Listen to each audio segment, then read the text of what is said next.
Hello mga ka-fix, what's up mga higala? Another day, another repair vlog na sagta. Excited na ba mo?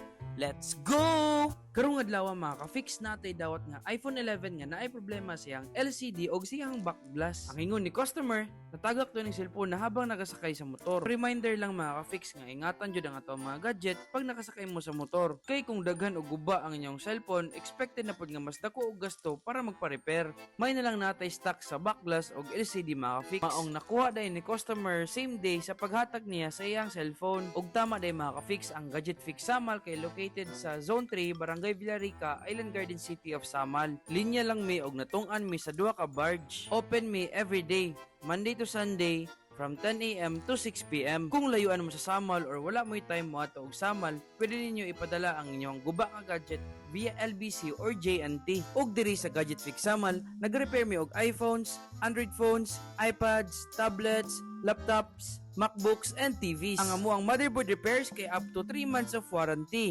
Free lang ang amuang visual check-up og no fix no payment me. So if dili na mo ma-repair, dili mi mapabayad sa inyo mga ka-fix. Everyday mga ka-fix kay daghan kay madawat ka mga messages. If dugay or dili mi maka-reply, tawagi lang ang amuang number sa amuang shop and makita sa video na okay na. Kung na may ani nga problema, diri na sa Gadget Fix Samal. Kalidad barato ug masadigang repair shop sa isla sa Samal. Let's go!